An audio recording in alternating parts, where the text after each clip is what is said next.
तो बच्चों कल हमने प्रश्नावली 3.1 का क्वेश्चन नंबर 1 व 2 कंप्लीट कर लिया था। अब हम क्वेश्चन नंबर 3 करेंगे। क्वेश्चन नंबर 3 है हमारा, स्तंभ 1 की संख्याओं का स्तंभ 2 के साथ मिलान कीजिए। क्या करना है हमको कि स्तंभ 1 की जो संख्याएं हैं उनको 2 के साथ मिलान करना है। अब मिलान में हमें क्या दे रखा है, स्तंभ 1 में हमें संख्या दी हुई है और स्तंभ 2 में हमें उनके गुणज दिए हुए हैं। तो हमें गुणज ज्ञात करना हमें पता ही है और गुणनखंड ज्ञात करना भी हमें पता ही है। तो सबसे पहले हमें दे रखा है 35। क्या दे रखा है? 35। तो 35 का क्या बताना है हमें, या तो हमें गुणज बताना है या हमें गुणनखंड बताना है। तो 35 का भाग किस में जाता है? 7 में जाता है। तो 7 पंज 35 किस में जाता है? 7 में जाता है। 7 पंज 35। इसका मतलब इसका ऑप्शन क्या हो जाएगा? बी वाला हो जाएगा। तो इसको किससे मिला देंगे? बी से मिला देंगे। इसके बाद हमें सेकंड ऑप्शन दिया है 15। तो हमें 15 का क्या बताना है? गुणज बताना है। अब हमें पता है कि 15 का भाग किस में जाता है, या तो इसका गुणनखंड बताओ या इसका गुणज बताओ। तो 15 दूनी कितने होते हैं? 30। कितने होते हैं? 30। तो इसका गुणनखंड कौन सा हो जाएगा? डी वाला। तो इसको किससे मिला देंगे? डी वाले से मिला देंगे। इसके बाद हमें थर्ड वाला ऑप्शन दिया है 16। क्या दे रखा है? 16। अब हमारे पास ऑप्शन बचे हैं 1 2 3। कितने ऑप्शन बचे हैं? 3 बचे हैं। अब हमें पता है कि 16 किसका गुणज है? 8 का गुणज है, क्योंकि 8 दूनी कितने होते हैं? 16 होते हैं। तो इसको किससे मिला देंगे? ए वाले ऑप्शन से मिला देंगे। इसके बाद हमारा बचा है 20 और 20। कितनी बार दे रखा है? 2 बार 20 दे रखा है। तो ये किसका गुणनखंड है? 20 किसका गुणनखंड है? 20 70 का भी गुणनखंड है और 20 50 का भी गुणनखंड है। इस प्रकार हमारा क्वेश्चन नंबर 3 क्या हो गया? कंप्लीट हो गया। अब हमें इसको आंसर में भरना है। तो हम कैसे लिखेंगे कि हमारा फर्स्ट वाला जो ऑप्शन है वो किससे मैच करा है? बी वाले से। फर्स्ट वाला ऑप्शन किससे मैच करा है? बी वाले से मैच करा है। सेकंड वाला ऑप्शन किससे मैच करा है? डी से मैच करा है। उसके बाद थर्ड वाला ऑप्शन किससे मैच करा है? ए से मैच करा है। उसके बाद चौथा ऑप्शन किससे मैच करा है? सी से मैच करा है। उसके बाद पांचवा ऑप्शन किससे मैच करा है? ई से मैच करा है। इस प्रकार हमारा एक क्वेश्चन कंप्लीट हो जाएगा। कैसे करा हमने? सबसे पहले क्या दे रखा था? 35। 35 का भाग किस में जाता है? 7 में जाता है, मतलब 7 पंच 35। तो ये इसका गुणज हो जाएगा। वैसे ही हमें सेकंड नंबर पे दे रखा था 15। 15 का भाग किस में जाता है? 30 में जाता है। तो ये 30 का गुणनखंड है। 15 दूनी कितने होते हैं? 30। तो ये इसका ऑप्शन हो जाएगा। ऐसे ही थर्ड नंबर पर हमें दे रखा था 16। 16 किसका गुणज है? 8 का, क्योंकि 8 दूनी कितने होते हैं? 16 होते हैं। तो ये किसका गुणज हो जाएगा? 8 का गुणज हो जाएगा। ऐसे ही हमें 20 किसका गुणज है? 70 का गुणज है। और 20 किसका भी गुणज है? 50 का भी गुणनखंड है। इस प्रकार हमारा क्वेश्चन नंबर 3 क्या हो गया? कंप्लीट हो गया। अब हम क्वेश्चन नंबर 4 करेंगे। क्वेश्चन नंबर 4 है हमारा, 9 के सभी गुणज ज्ञात कीजिए। 9 के सभी गुणज, 9 के सभी गुणज ज्ञात कीजिए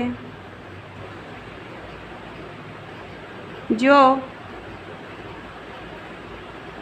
100 से कम हो। क्या क्वेश्चन है हमारा कि 9 के सभी गुणज ज्ञात कीजिए जो किससे कम हो? 100 से कम हो, मतलब संख्या में क्या हो? 100 से कम हो। तो इसका आंसर क्या हो जाएगा? सबसे पहले क्या रहेगा? 9। उसके बाद किस में भाग जाता है? 18। 9 तिया 27, 9 चौक 36, 9 पंज 45, 9 छंग 54, 9 से 63, 9 78, 9 9 81, 9 दाई 90 और एक क्या हो जाएगा? 99। मतलब 100 से कम बताना था तो हमने क्या करी? 9 की टेबल लिख दी, क्योंकि 9 की टेबल में वही अंक आते हैं जिसमें 9 का भाग जाता हो, और 9 के हमें क्या बताने थे? गुणज बताने थे। तो ये हमारा क्वेश्चन नंबर 4 क्या हो गया? कंप्लीट हो गया। 100 से कम बताने थे इसलिए 99 तक लिए। अगर 100 से ज़्यादा बताने रहते तो 99 से भी आगे लेते। इस प्रकार हमारा क्वेश्चन नंबर 4 क्या हो गया? कंप्लीट हो गया। इसके बाद हमारी जो एक्सरसाइज 3.1 थी वो हमारी कंप्लीट होगी। अब हम कौन सी एक्सरसाइज करेंगे? 3.2 करेंगे। हमारी प्रश्नावली 3.2 क्या है? इसका क्वेश्चन नंबर फर्स्ट है, बताइए कि किन्हीं दो संख्याओं का योग सम होता है या विषम होता है यदि वे दोनों क्या हो? यदि वे दोनों या तो विषम संख्या हो या सम संख्या हो। हमें ये बताना है कि किन्हीं भी दो सम संख्याओं का योग क्या होता है और किन्हीं भी दो विषम संख्याओं का योग क्या होता है। तो पहले तो हमें ये पता होना चाहिए कि सम संख्या और विषम संख्या क्या होती है। तो सम संख्या क्या होती है? सम संख्या क्या होती है? 2, 4, 6, 8, 10, 12 ऐसे जो संख्याएं रहती है जिनमें 2 का भाग चल जाए वो संख्या क्या रहती है? सम संख्या रहती है। और विषम संख्या कौन सी रहती है? विषम संख्या कौन सी रहती है? 1, 3, 5, 7 ये सब क्या रहती है? हमारी विषम संख्याएं रहती है। तो अब हमें ये बताना है कि किन्हीं भी दो विषम संख्याओं का योग या तो सम रहता है या विषम रहता है और किन्हीं भी दो विषम संख्याओं का योग या तो विषम रहता है या सम रहता है। तो इसका फर्स्ट वाला पार्ट है हमारा विषम संख्याएं। क्या है? विषम संख्याएं। अब हमें कोई भी दो विषम संख्या लेनी है और उनको जोड़ना है और यदि उनका जोड़ सम आए तो हम कह देंगे कि किन्हीं भी दो विषम संख्याओं का योग क्या होता है? सम होता है या विषम होता है। तो इसमें से कोई सी भी दो विषम संख्या ले लो। 1 + 3 कितने हुए? 4। ऐसे ही ले लेंगे 3 + 5 कितने हुए? 8। देखिए जब भी हम किन्हीं भी दो विषम संख्याओं को जोड़ रहे हैं तो हमारा योग क्या आ रहा है? सम आ रहा है।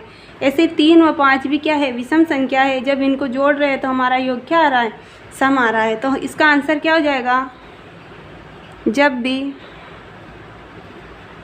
भी किन्हीं दो विषम संख्याओं का योग करते हैं, विषम संख्याओं का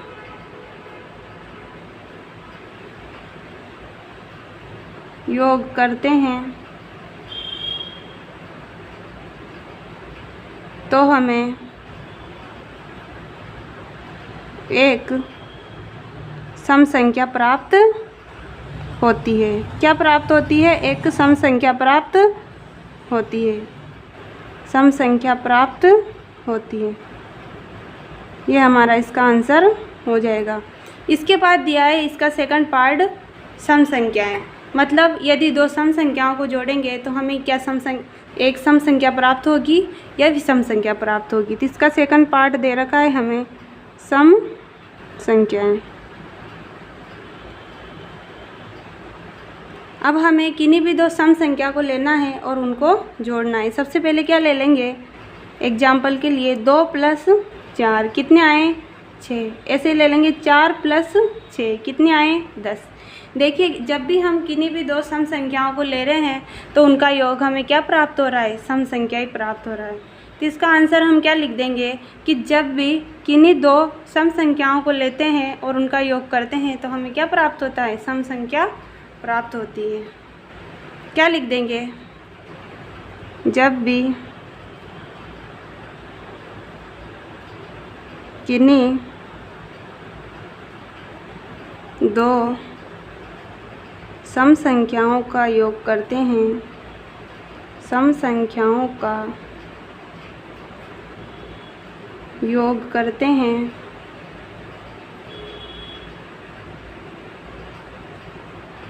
तो हमें एक सम संख्या प्राप्त होती है। एक सम संख्या प्राप्त होती है। ये हमारा क्वेश्चन नंबर कौन सा हो गया? फर्स्ट कंप्लीट हो गया। क्या करा हमने? प्रश्नावली 3.2 हमें क्या दे रखा है? क्वेश्चन नंबर फर्स्ट इसका देखिए, बताइए कि किन्हीं दो संख्याओं का योग सम होता है या विषम होता है। हमें यह बताना है कि जब भी कोई दो संख्या अपन जोड़ते हैं तो उनका योग क्या सम होता है या विषम होता है। इसमें हमें दो पार्ट दे रखे थे कि यदि दो विषम संख्याओं को जोड़ेंगे तो उनका योग हमें सम प्राप्त होगा या विषम प्राप्त होगा। ऐसे ही सेकंड वाला पार्ट हमें दे रखा था, यदि दो सम संख्याओं को जोड़ेंगे तो हमें उनका योग सम प्राप्त होगा या विषम प्राप्त होगा। तो सबसे पहले तो हमें ये पता होना चाहिए कि सम संख्या किसे कहते हैं। सम संख्या क्या होती है? 2, 4, 6, 8, 10, 12 ऐसे अनंत तक चलती रहती है।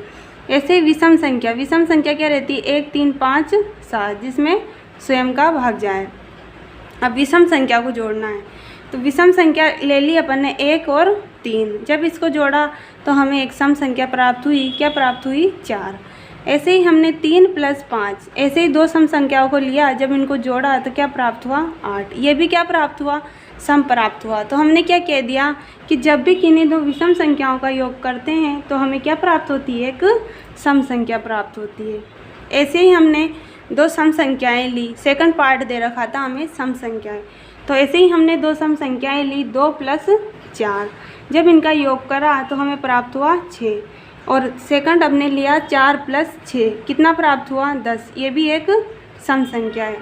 तो हमने क्या कह दिया कि जब भी किन्हीं दो सम संख्याओं का योग करते हैं तो हमें एक सम संख्या प्राप्त होती है। क्या प्राप्त होती है? एक सम संख्या प्राप्त होती है। इस प्रकार हमारा क्वेश्चन नंबर 1 पूरा कंप्लीट हो गया। इसी प्रकार हम क्वेश्चन नंबर 2 करेंगे। देखिए बच्चों, ये सेशन हमारा डेली ऐसे ही चलेगा और इसी प्रकार हमारा पूरा सिलेबस कंप्लीट हो जाएगा।